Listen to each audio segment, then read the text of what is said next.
Tesla just made an announcement of the Tesla humanoid robot, or Optimus subprime, as Elon joked. It is not ready. It is not close to being ready. I'm going to be talking about the implications for the stock, what that might mean for the stock price if you're thinking of buying Tesla, selling Tesla. But more importantly, as I made a mention in my other video that was called I Suck, I'm going to be referring to the news and bringing lessons that are applicable to you. And we're going to be talking about the secret behind this Tesla humanoid robot and the lesson we can learn from it. We're also going to talk about the applications of it. So this Tesla humanoid robot was pretty crazy, pretty ambitious, probably the most ambitious thing Elon has maybe come up with. And the implications for the stock could be that this could literally be a trillion to trillions plus value booster, because the idea, as Elon put it, is that the economy is essentially made up of labor, right? When we break things down, it's labor that creates the economy. And this humanoid robot can do labor. The reason why it looks like a human is because it's built around the infrastructure that we have in the world, right? Everything is built so a human can use it. So it could even be a human typing, a humanoid sweeping, a humanoid holding a bag of groceries, right? That's why it looks like a human. Instead of trying to make a specific kind of robot that can only do one thing, but maybe do it really well. So the lesson behind this and the secret behind this is kind of in the fact that if you watch the AI Day presentation, you'll be hard-pressed to find real and clear applications for this robot. Like, what is it going to be doing? What's the biggest value? Elon talked about it doing repetitive stuff, doing boring stuff, and doing dangerous stuff, right? That makes a lot of sense. That way humans don't have to do those things, the things that they don't want or the things that put them at risk. And Elon even talked about UBI, universal basic income, because if we start having a retail humanoid robot and a grocery packing humanoid robot, we're going to start taking away a lot of jobs, and we probably need to have some sort of universal basic income where people get paid and are able to do jobs if they want, but don't have to.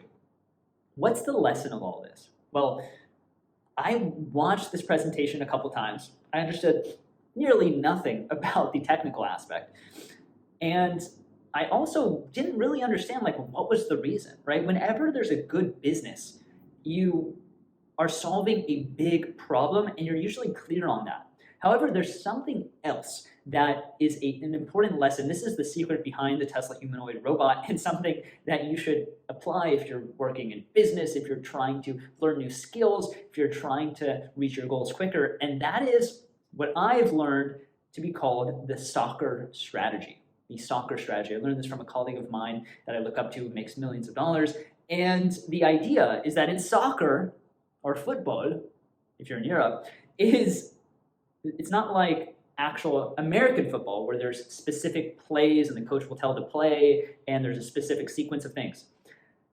Soccer, although I'm sure I am really making this more simple than it is, the idea of soccer, if you watch it and you're a beginner, you think that the idea is essentially to get the ball close to the middle, somewhere out in front, and hopefully something that magic happens there, right? Someone hits a header, someone does a crazy bicycle kick, something happens, you get a corner kick.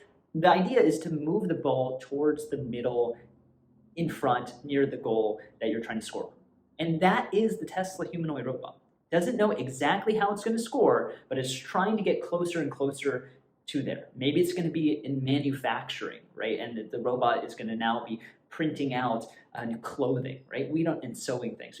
We don't know exactly the applications that are going to thrive on this yet, but it could be doing a lot of things. And Tesla has essentially the different puzzle pieces, right? They have the AI, they have the vision system with the cameras, and they have the mechanics to be able to make this into an actual robot. If you just look at their manufacturing, you'll see they're already building robots, just not really smart ones.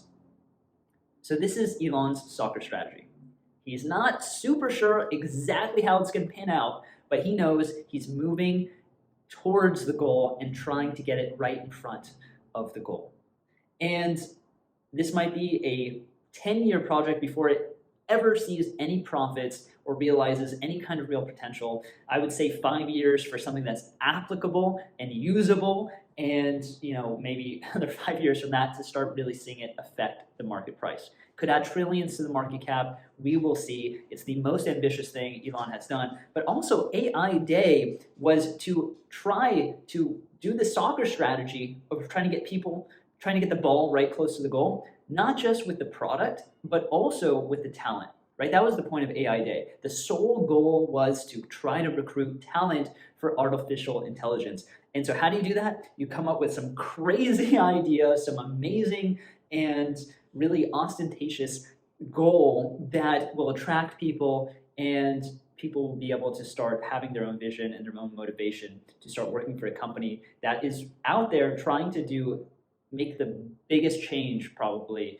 It could be the biggest change to our daily life ever with this. So thanks for watching. Let me know what you think. The soccer strategy is something I want you to think about whenever you're approaching any kind of problem, anything if you have a business, if you have work and you're working a job, what's the kind of thing that maybe you're not sure exactly how the pieces of the puzzle will connect exactly, but can you move the ball closer to the goal?